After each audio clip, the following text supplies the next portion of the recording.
Welcome to Old Path Ministries and our study through the book of 2 Samuel. We make it to chapter 11. We'll do chapters 11 and 12 today.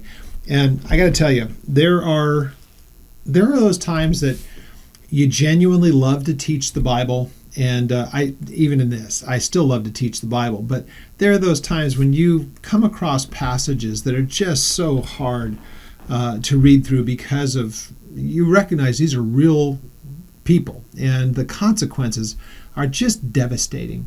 And it also shows you that even for somebody like David is clearly a man who had an amazing heart to do the things that God wanted him to do. So when it came to the things of the law, you could see he was very, very careful about those types of things. And even in that, knowing that his actions that we're about to read about would be so outside of the law, a man, because of his own passions, could be led to do something that is almost unimaginable.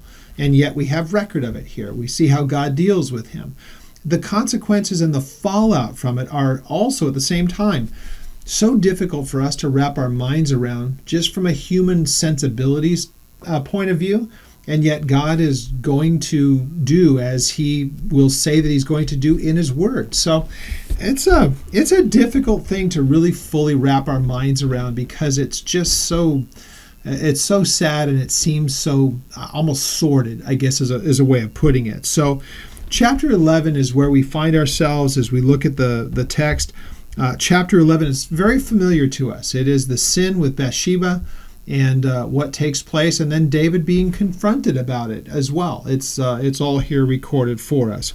So let's take a look at chapter 11. Let's have a word of prayer. Father, as we come before you, we recognize that your word tells us a great deal of history here, and it records for us events that took place. We are also able in this one particular place for sure, in the whole episode here, that history is also instructive to us. And it helps us to understand about your interaction with mankind, and even the things that man may do, the sinful things that take place. You are able to still bring reconciliation, though the consequences may be absolutely just saddening to the heart and just so distressing as we understand it. But again, with the things that we do, that there will be consequence to sin. And so we ask, Lord, that you would help us to understand those things. We are grateful for the forgiveness that you offer to us in the person of Jesus. And we ask, Lord, that you would use this time in your word, that we would understand as you reveal yourself to us through your word. God, would you be glorified in what we study and what we would learn in these passages. So we give you thanks and praise and ask that you'd be glorified in Jesus' name. All right, chapter 11. It says, it happened in the spring of that year, at the time when kings go out to battle, that David sent Joab, his servant with him, and all Israel, and they destroyed the people of Ammon, and they besieged Ramah, but David remained at Jerusalem. So, of all of the nations, if you remember, we've looked at, they were basically all subdued. The last one is really Ammon. And so this is like now the winter has passed, and so it's a time when if warfare was going to take place and you were really able to make preparation for it, this would be the time that you would go. The problem was that David wasn't with his people at the time. He stayed behind at Jerusalem, and Joab is the person who goes to do this. He's the head of all of his army, and so this is the man who goes out. Now, there is a lot of things that people speculate about this, and they say, part of the problem was that David had become complacent. Everything that he touched was being, it was working out better than he could have imagined. And so rather than be with the people, he just sends his people out, and he's home by himself, if you will, relatively speaking, and finds himself in a place where he may not have otherwise been had he been with his people. Remember again, when it was David under Saul, whenever there was something militarily going on, he would be going out, even though he had been anointed king by that time, secretly, of course. Saul is still alive, but David was always with his people. And so as the commander of Saul's armies, he would be out and amongst his men, even in exile, if you will. Whenever there was something going on, a campaign of any sort, David was there. Should David have been with the men at this point? it would make sense. Instead, he stays behind at Jerusalem, and his people are fighting on the other side of the Jordan, actually from your perspective, to the east of the Jordan, and they're in Ammon, which is modern-day Jordan. So all of that, again, is speculation. Should he have been with people? Sure. I think you can make the case for that. And had he been, none of these events would have taken place. And here's what they are. So it happened one evening that David arose from his bed and walked onto the roof of the king's house. And from the roof he saw a woman bathing, and the woman was very beautiful to behold. So David sent and inquired about the woman, and someone said, "Is this not Bathsheba, the daughter of Eliam, the wife of Uriah the Hittite?" So again, even a Hittite, Uriah, a man who is of groups of people that were not of the tribes of Israel, but a Hittite, so, foreigner from Canaanite times, if you think about it. And yet, nonetheless, he's a person who served, and what we see is that he also served and seems to have been a person who just completely proselytized into Judaism because he's careful about the things of the Lord, by his own words. So David sees her, finds out who she is, gets all the information. So then David sent messengers, and he took her, and she came to him, and he lay with her, for she was cleansed from her impurity, and she returned to her house. The word "for" there is kind of, I guess you could say, a little bit controversial, because it gives the impression that she had some kind of impurity beforehand, and that somehow she had been cleansed from it. Now, the only impurity that we would be speaking about that would keep David from being with her would be just a monthly kind of uncleanness because of blood. Now, that would be all according to the law. The word "for" is, by many of the manuscripts, not even there. So it would be they committed their act of adultery. Then she went through the ritual cleansing of, being unclean because of her relationship that she had with David. That seems to be more the impression, or according to the language, that's probably a better way of putting it. She had her relationship with David that one night and then went through all the ritual, not even thinking about adultery as the problem, but doing the things that were prescribed by the law and going through the ritual cleansing.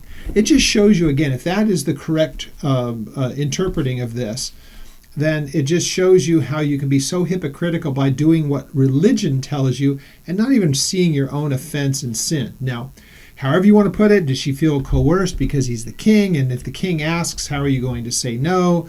However you want to try to explain this away, nonetheless, they both participated in something that, according to the law, was worthy of death. Keep that in mind because it's a big issue in the next chapter. So, if people are found to have committed adultery, they're both to be put to death according to the law. So, both David and Bathsheba have now committed a sin that is worthy of their death. Keep that in your mind because it's going to play out here. Now, what happens in verse 5? But she conceived, and so she sent, and she told David and said, "I am with child." Uh-oh. This sets in motion everything that takes place. Now, David doesn't take ownership of it. He instead does something almost unimaginable and just wicked and carnal. So you start to think, what can I do to make this problem go away? Now, that sounds very similar to what we have in our current modern day. That when things like this, especially when it comes to children and all the rest, it's not a passage about abortion, but it does show you the thought process and the mentality of people that sin leads to something, and then much worse are the consequences because of the indiscretion. The thing that shouldn't have taken place, yet it did. Now the cover-up is worse than the first crime. So, because so many other people are going to be put into it. Remember, it was only David and Bathsheba who had committed the sin. Now what's going to happen afterwards is just horrible. So David then sent to Joab, sends to Ammon to get a hold of Joab, saying, "Send me Uriah the Hittite." And Joab sent Uriah to David. And when Uriah had come to him, David asked how Joab was doing and how the people were doing and how the war was how it was prospered. So here's David's first attempt to try to fix things. I'll send for Uriah. The calculation is I'll do it under the pretense of saying, give me an update on how things are going with the war. And since I have Uriah here, before sending him back to Joab, I'll have him go back home, let him have his relations with his wife, and then when she's found to be pregnant, they'll just assume that it was him. He wasn't out to war, it was when he came back. All right, that's the wager. So David said to Uriah, now go down to your house and wash your feet. Means, that's a way of just putting your feet up from your travel. Clean yourself, plan on staying for a few nights. So Uriah departed from the king's house, and a gift of food from the king followed him. So go and enjoy an evening or two with your wife, and here's food. It's my, thanks for being here and bringing me the report. But rather than send you back after your long travel, stay a couple of days. Okay. Uriah slept, though, it tells us, but Uriah slept on the floor of the king's house with all the servants of the Lord and did not go down to his house. This shows you what a man of integrity he was. And so this Uriah is, unbeknownst to him, his wife and his king have committed adultery. And now here David is trying to cover it up by bringing him here and making it appear as though it was Uriah who had fathered this child, and then David can get away with his sin. That's what it looks like. So when they told David, saying, Uriah did not go down to his house, David said to Uriah, did you not come from a journey? So why did you not go down to your house?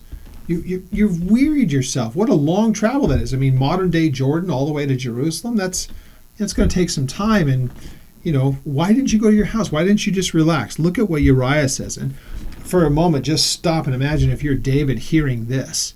It's like, oh my gosh, how can I look at this man? So Uriah said to David, the ark and Israel and Judah are dwelling in tents, and my lord Joab and the servants of my lord are encamped in open fields. Shall I then go to my house to eat and to drink and to lie with my wife? As you live and as your soul lives, I will not do such a thing. David should have been that guy. How is it that I can be in the place of comfort and everything else when the nation is at war and here I am in my own comfort, let alone that you take another man's wife and now she's pregnant because of it? I mean, step back from this for a moment and just go, how horrible is this? What a sickening thing has become of this. Well, all of this gets said to David. And how could I do this? Basically, at the end of verse 11. So David said to Uriah, wait here today also, and tomorrow I will let you depart. So Uriah remained in Jerusalem that day to the next. So it would appear, David just says, well, don't go back right away. Go back tomorrow. And so David's now left again. What do I do?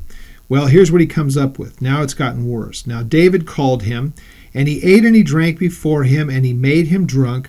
And at evening he went out to lie on his bed with the servants of the Lord, but he did not go down to his house. So the second time, David says, I'll have him here. I'll get him to the point of inebriation. I'll send him home, and maybe that will take care of it. Instead, he does the exact same thing the next night. Why? Because of his integrity. If people are having to dwell in tents, I'm not going to dwell in the comfort of my own home, let alone the comfort of my wife. Nobody else is getting this privilege. He's in the right mindset. It's amazing. So in the morning, it happened that David wrote a letter to Joab because he knows what has taken place. And he sent it by the hand of Uriah. Oh my gosh, we're going to see what this letter is. Let's stop. Let's read it and then we'll go back and make comment in verse 14. So he wrote in the letter saying, now set Uriah in the forefront of the hottest battle, retreat from him that he may be struck down and die. And so it was, while Joab besieged the city, that he assigned Uriah to a place where he knew there would be valiant men. And then the men of the city came out and fought with Joab, and some of the people of the servants of David fell, and Uriah the Hittite died also. So here again is David. David is able to say, all right, he never went to his wife, and he knows it. Now, if he comes back after the battle and she's pregnant, he's going to know something has gone on. Since Uriah would not go to be with his wife, now David sees his only recourse here is to now have Joab get involved with it. Joab is going to know that he is sending this man to his death with no explanation, and a lot of other ones are going to die as well, all to cover up David's sin. Now let's go back to verse 14. In the morning it happened that he wrote a letter to Joab, and he sent it by the hand of Uriah. Think of the callousness of this. Here is the chain of events. David, just because of the lust of his own heart, sees a woman and says, even though she's married, bring her to me. He does that, she winds up pregnant. So then his calculation is, let me bring Uriah here, let him have relations with his wife, and when she winds up pregnant, everybody will assume that it's Uriah's child. 2 nights go by, David does everything he can to get him to go home and do all of that, and then David feels that he can be forgiven of this whole thing or absolved because it won't come to light that it's his child. Now, Uriah leaves, and the only way for David to communicate to get rid of Uriah is to sign or to send a letter that is really Uriah's death sentence and put it in Uriah's hand. Basically, what he's carrying with him is the command to kill this man. So if Uriah is dead, then he won't be able to say when he was back, David would still have cover. If Uriah is dead, he has cover. Uriah went back to battle and he died, but while he was here, he had relations with his wife. All that Bathsheba would need to do is keep her mouth shut, wouldn't have to admit that this had taken place. David sees that he's in the clear. Now, let's stop for a second. What this simply tells us is that David is not taking ownership of what he's done. In fact, he's making matters worse. Again, I'm sure that he's got to be thinking, what do I do since I've broken the law to the point where what I've done in my offense really would make both of us, myself and Bathsheba, worthy of death? And who's going to carry that out, by the way? When the law was written, there were no kings. Now there's a king, and not because God asked for it, but because man had insisted on it. So who's going to be the one that would carry out killing the king for a break of the law? Think about it. What a mess. What a disaster. All because of one horribly bad decision. Think about that. That's what has brought this whole thing about. So, David has to do a number of things trying to manipulate the situation, bring Uriah back under false pretense, try to put him to do something that would get you off of the hook, but when he doesn't take the bait, you've got to see he dies. The only way to make sure that he dies is to send a letter to Joab and make sure that you send him into something that he will not survive. And that very same directive is given by David, put into the hands of Uriah, handed to Joab. This guy's holding in his hand his own death sentence, and he doesn't realize it. It's just so unbelievably wicked. So all of this takes place. Joab sent, verse 17. The men of the city came out. They fought with Joab. Some of the people of the servants of David fell, so a number of other people died. David, trying to cover his sin, not only causes the death of Uriah, but some untold number of others. He's now made Joab complicit in this, because now Joab has done something that never should have been done. So the blood is also on his hands, but ultimately it always leads to David. Joab would have not done this under other circumstances. Joab then sent to David all the things concerning the war in verse 18, and he charged the messenger, saying, when you have finished telling the matters of the war to the king, if it happens that the king's wrath rises, and he says to you, why did you approach so near to the city when you fought?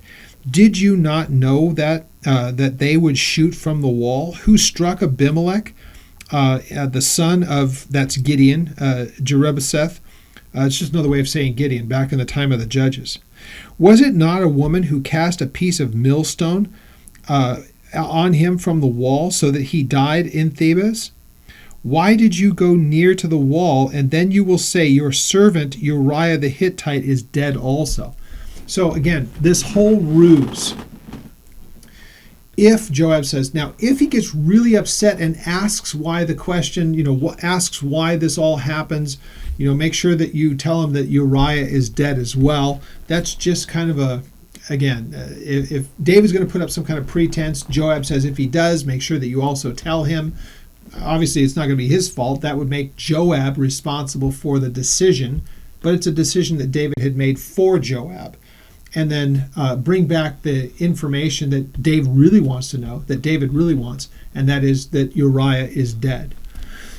So the messenger came, and he told David all that Joab had sent him to say. And the messenger said to David, surely the men prevailed against us and came out against us in the field, and then we drove them back as far as the entrance of the gate. The archers shot from the wall at your servants. Some of your king's servants are dead, and your servant Uriah the Hittite is dead also." Then David said to the messenger, "Thus shall you say to Joab, do not let this thing displease you, for the sword devours one as well as the other. Strengthen your attack against the city and overthrow it, so encourage him."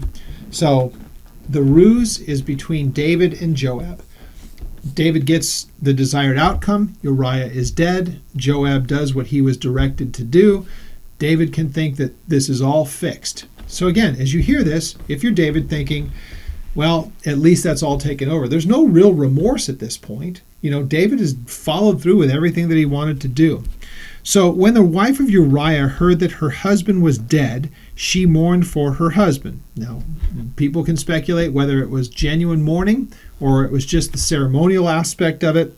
When her mourning was over, David sent and he brought her to his house, and she became his wife and bore him a son.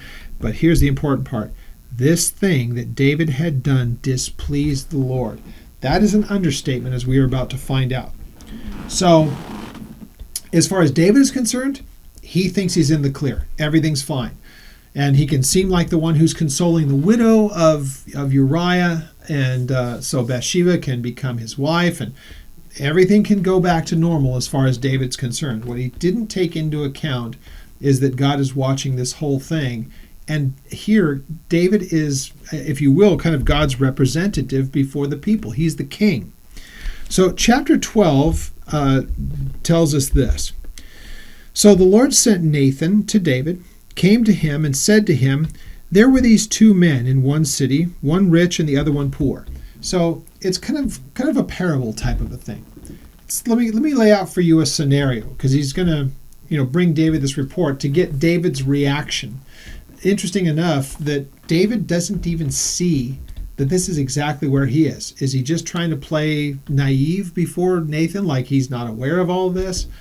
We don't know. What's going on in David's head is not known to us. His reaction, whether it is sincere or it's even said out of conviction or whatever else, we don't really know, but it's devastating.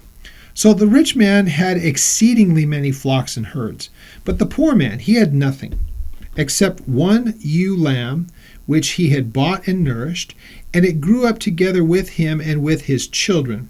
It ate of his own food and drank from his cup, and it lay in his bosom, and it was like a daughter to him."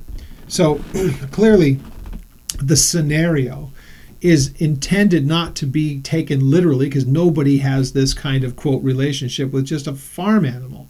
He has kids, but it's that idea that it is so very, very important to him and so loved and cared for.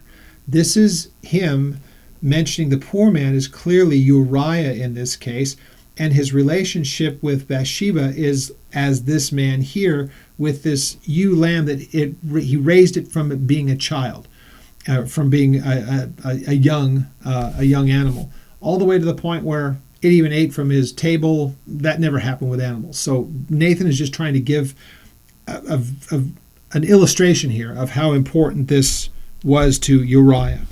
So it says in verse 4, "So a traveler came to the rich man, who refused to take from his own flock and from his own herd and prepare one for the wayfaring man who had come to him.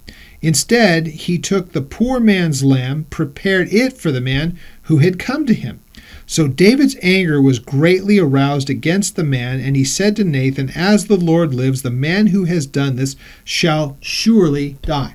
Now, it's David's reaction that gives the impression that he doesn't realize this is being spoken in the parabolic sense about his wickedness with Bathsheba. And the idea that he becomes enraged rather than go, "Wait a minute, this sounds familiar, and I think that I'm being set up here." He takes the bait. This is horrible. He should be put to death. He should restore fourfold for the lamb, because he did this thing and because he had no pity. So, interesting. David is told his offense and how wicked it is. David basically passes judgment on himself, though he doesn't realize it. What should happen to such a man is what Nathan says. Now, Clearly, God had sent Nathan to do this, so even what Nathan said was what God wanted. It's going to make for accountability, clearly. So he should restore fourfold because he did this thing and because he had no pity. And then Nathan said to David, "You are this man. You're the rich man in this story." So, thus says the Lord God of Israel, I anointed you king over Israel. I delivered you from the hand of Saul. I gave you your master's house, and I gave you your master's wives into your keeping. I gave you the house of Israel and of Judah. And if that had been too little, I would have given you much more. Wow. I mean, what a thing. It's just, you have been given more than any man could have ever wanted. And God's saying, and that wasn't the limit. I could have given you more than that if that was what your heart desired. Now, of course, it really begs the question, what else could he have possibly wanted, and would it have been the right thing if he had asked for it? But here God, let's just take him at his word. If that wasn't enough, there could have been more. Instead, why have you despised the commandments of the Lord? Not taking another man's wife. It's in the 10 commandments. Don't do this. Don't commit adultery. Don't lust after what you don't have. Why have you despised the commandments of the Lord to do evil in his sight? You have killed Uriah the Hittite with the sword. You have taken his wife to be your wife, and you have killed him with the sword of the people of Ammon. It happened at the hands of our enemies. You did all of this. So, David, don't think that I didn't see everything that goes on here. Now, I'll just stop right here, and really every single person who reads this should just go, yeah, so everything that we do is seen by God's eyes. He sees everything that we do. None of us are perfect. But gosh, man, the idea that you just don't let something that gets placed in your mind, don't keep pursuing after it, because the outcome can be so disastrous. Now, again, there are very few people that I know that are believers who have anything nearly like this to their credit. This is just incredibly wicked, but it's important for us to recognize this started with a small thing. David just looking out and seeing Bathsheba. It didn't have to get where it did. But one sin seems to beget another, and the cover-up becomes worse and worse and worse. So again, if we just look at it this way, if David was just somebody and somebody found out, just a nobody, not a king. But let's say that somebody had found that David, just being a normal, ordinary person, and Bathsheba the same way, and they were committing adultery, they had been put to death, and that had been the end of it. Instead, David being the king, now there are so many other people that are going to be affected by this, that the cover-up creates a much worse problem, because now Uriah is dead, Joab is complicit, an untold number of other people are now dead, and because they were sent into battle, all of that is on David's hands. All because of one sin, all of the collateral damage. Look at this. Verse 10. Now therefore the sword will not depart from your house, because you have despised me, and you have taken the wife of Uriah the Hittite to be your wife. Really think about it this way. David, if you had done what you were supposed to, the last of the enemies that had been causing problems for you, the Ammonites, you're engaged, your nation is engaged in battle. I'm about to deliver them into your hand. You could have had it all. You could have had everything. Peace, all of these surrounding nations. Remember, he would have that all because God has delivered it all into his hands right now. He has peace all around him. And the last one of those nations to be put down is Ammon, and they are in the process of it. David does the almost unimaginable, and now God says, because of that action and all of the collateral things, you're going to have to pay the consequences for the rest of your time. Now remember, this is on the heels of what we have already read in chapter 7. I'm going to make an enduring household of you. So God knew he was going to do that. He also knew that David would do this thing here too. It is a reminder to us that God uses very, very imperfect people to do some very, very perfect things. And he's able to do so even though mankind just does horrible, horrible things. Verse 11. Thus says the Lord, behold, I will raise up adversity against you from your own house, and I will take your wives before your eyes. I will give them to your neighbor, and you shall lie with your wives. He will lie with your wives in the sight of this sun, in the daylight, in the open. For You did it secretly, but I will do this before all of Israel because the sun. I'm going to do it in the light of day. Everybody's going to see it. Your sin is going to be shown that, you're going to have these problems. Absalom is really kind of the guy that's being spoken of here, but he's going to have adversity throughout his kingship. He's going to have to pay the consequences of this. Now, he's not the only one. Remember, the other consequences have already happened. There's about to be another one that's very, very tragic that's going to be shown here for us. Now, verse 13. So David said to Nathan, I have sinned against the Lord. And Nathan said to David, the Lord also has put away your sin. You shall not die. That doesn't mean that it's over. You're going to see in just a moment here. There's an interesting thing here because it's one thing to say that, I've sinned against the Lord. Saul said a very similar thing, right? Did it change him? And what was God's reaction to him? You're really not sorry. You're sorry that you got caught. Now you're trying to find a way out of this. David's remorse seems genuine. It seems very much sincere because Nathan's able to say, God has chosen not to see you put to death. David's heart is in the right place. There is genuine repentance. Remember what, let's do this. Turn with me to Psalm 51.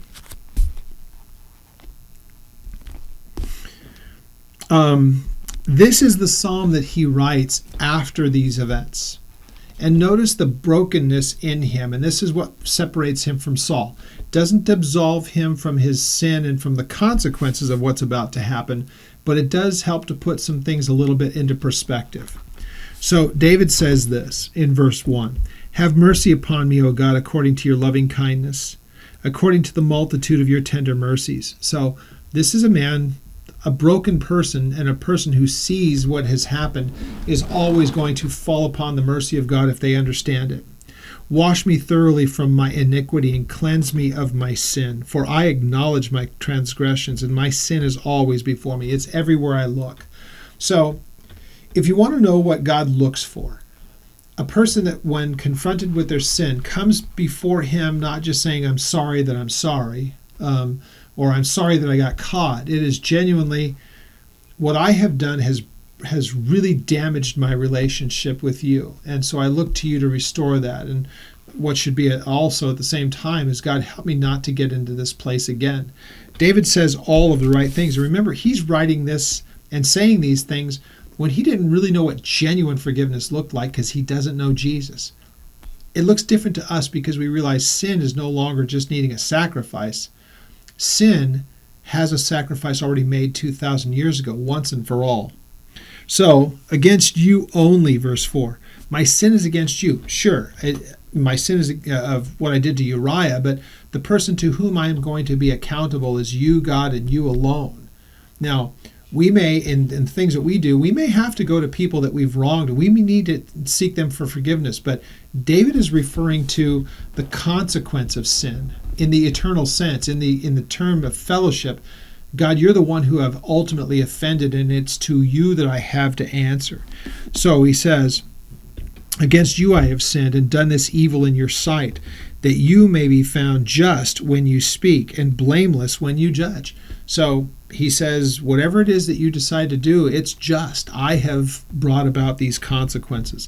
I love this. Verse 10, we know this song. Create in me a clean heart, O God, and renew a right spirit or a steadfast spirit within me. Do not cast me from your presence, and do not take your Holy Spirit from me. An interesting thing because, once again, a believer doesn't hear this.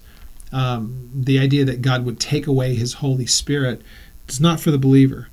Restore to me the joy of your salvation, and uphold me by your Spirit, your generous Spirit. Then I will teach transgressors your ways, and sinners shall be converted to you.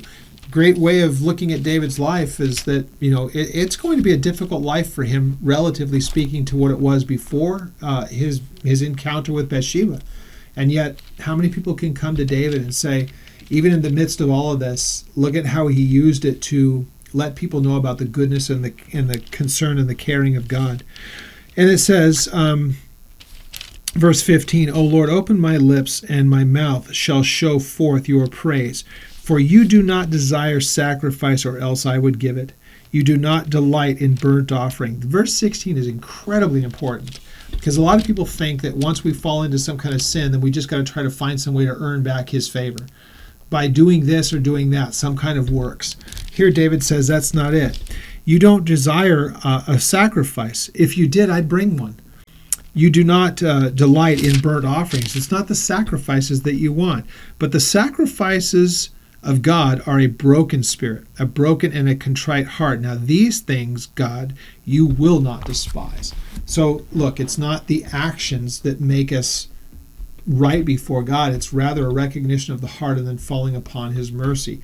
David really hits upon something here in the midst of the disgusting fallout of what he's done. When he's had time to consider this, he writes this Psalm 51 and explains some really amazing things. If there was something that I could do of my own efforts, I would do that. But David says, but it's not about my efforts. It's about what you can do by your mercy. So, verse 14.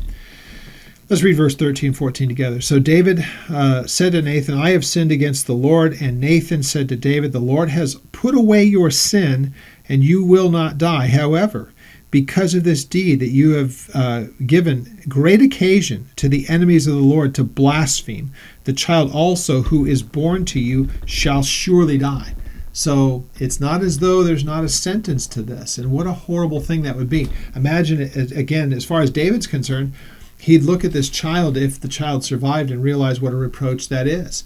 And in the absence of this child, he'll remember all the time that my guilt caused an innocent to die. But there was still to be that price paid. Their adultery was a death sentence. So again, people have a real hard time with this kind of stuff. Why would God do such a cruel thing? Well, again, God is just. And what has happened is a punishable by death kind of a sin.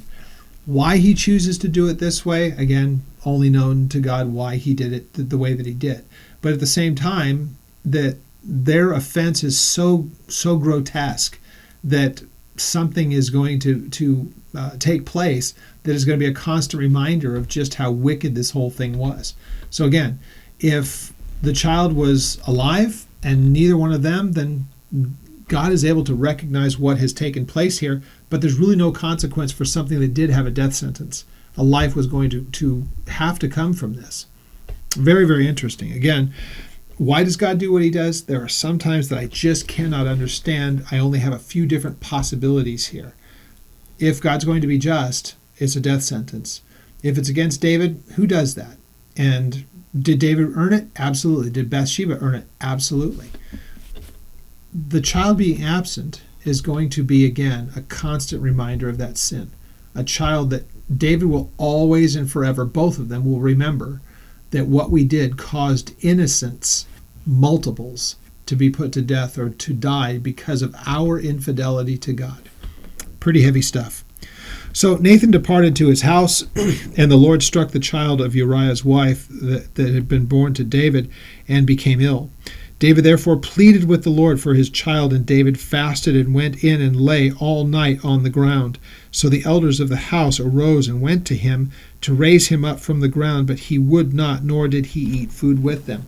Now some people look at this and say, is that genuinely sincere? He was told that this life of this child was going to be required. David goes, and is it sincere? I have every reason to believe that it is. Now on the seventh day, it came to pass that the child died. And the servants of David were afraid to tell him that the child was dead, for they said, indeed, while the child was alive, we spoke to him, and he would not heed our voice. So how can we tell him that this child is dead? He may do some harm. They're afraid of his reaction. Now, again, the second part of this, people will question whether or not there's a sincerity in David. I believe that there is an absolute sincerity from the very beginning when Nathan first comes to talk to him and he says, my sin is before the Lord.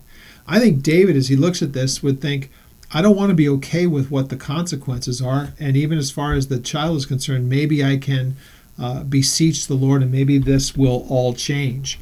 Something else may have to happen, but I believe he's genuine in the fact that he comes before the Lord and seeks that the Lord would be merciful to his child. Well, When David saw that his servants were whispering, David perceived that the child was dead, and therefore David said to his servants, "Is the child dead?" And they said, "He is."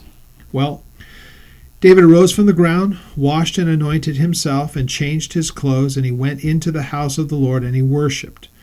And when he had went to do this in his own house, then he went to his own house, and when he requested that they set food before him, and then so he ate. Then the servants said to him, "What is this that you have done? You fasted and you wept for the child while he was still alive, and now that the child has died, you have arose and you've eaten food." So the question is, they're perplexed by this whole thing. You couldn't be consoled before. We couldn't get you to eat anything because you were so concerned about your child. Now the child's gone and everything seems to go back to normal. They question what's going on with you, which makes some question the sincerity of David. I think David looks at this and just says, God has spoken. So David says this, "While the child was alive, I fasted and I wept, for I said, 'Who can tell whether the Lord will be gracious to me that the child may live?' But now he is dead, and so why should I fast? Can I bring him back again? I shall go to him, but he shall not return to me." Now again, this becomes a big question that people have of the theology behind this. Does this mean that David believes that the child is really accepted up before the Lord? I actually believe that. When children die, they have no understanding of sin. They're not the perpetrators of sin, and so God doesn't hold it to their account. It would appear as though David says this same thing. I know that I'll see him someday, but I know that he's not returning to me. So David's whole thing is, what is the futility of fasting and praying? Because the very object of my fasting and praying, the life of that child is now gone, so there's no point in me pursuing that course of action. So with it all said, that would have been the firstborn clearly to both David and Bathsheba. Verse 24.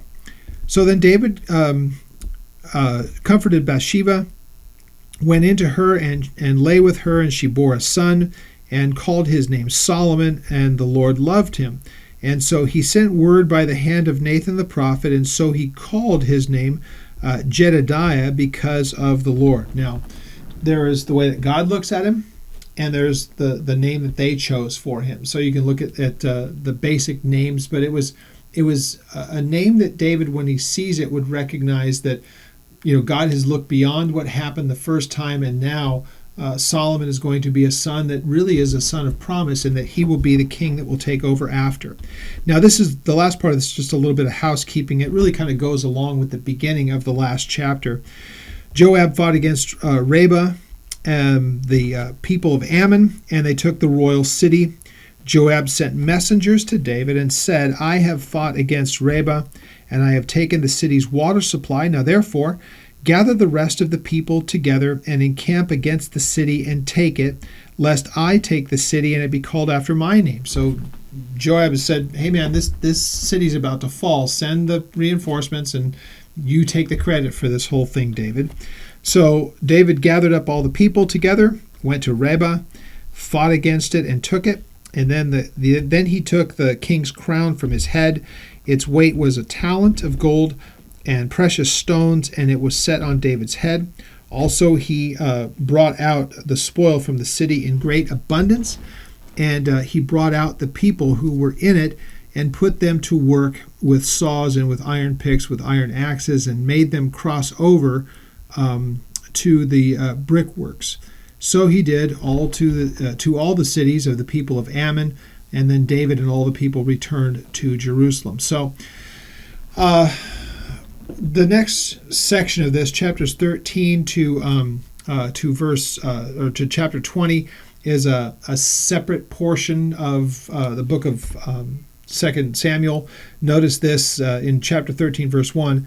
Now after this, Absalom, the son of David, had a lovely sister.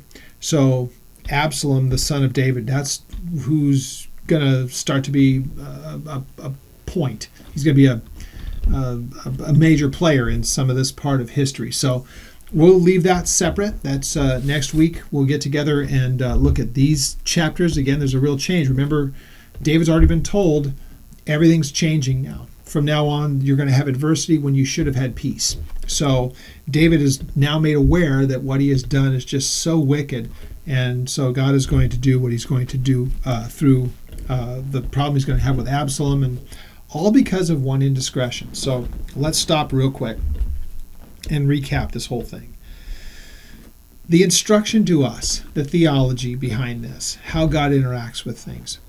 God helps us to understand that sin is something that he doesn't just turn a blind eye to. In fact, we get that from the very giving of the law in Exodus, that God does not pardon man's iniquity, but the consequences can go on for generations.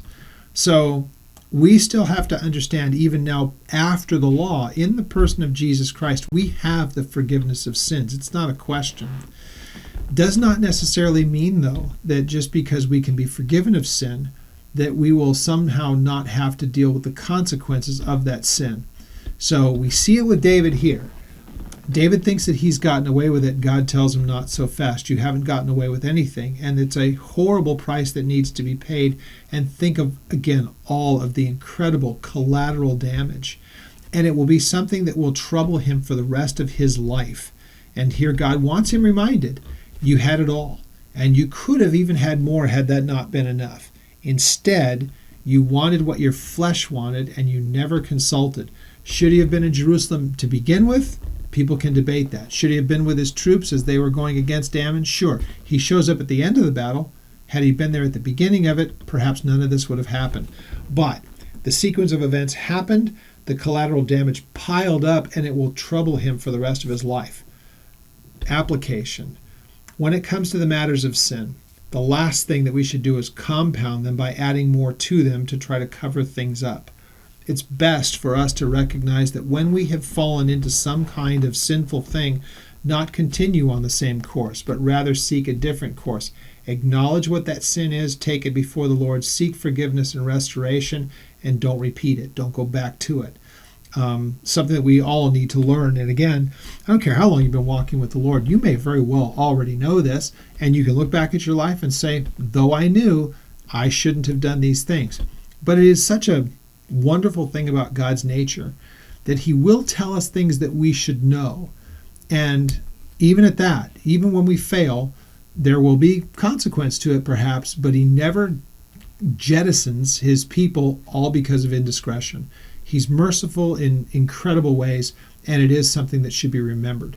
So with that all said, we'll pick this up again next week. We'll get into chapter 13 as we continue our book study of 2 Samuel, and pray that it's been helpful. And looking back at it again, it's a great reminder. These are two very good chapters to keep in your mind about God's interaction when it comes to matters of sin and consequence.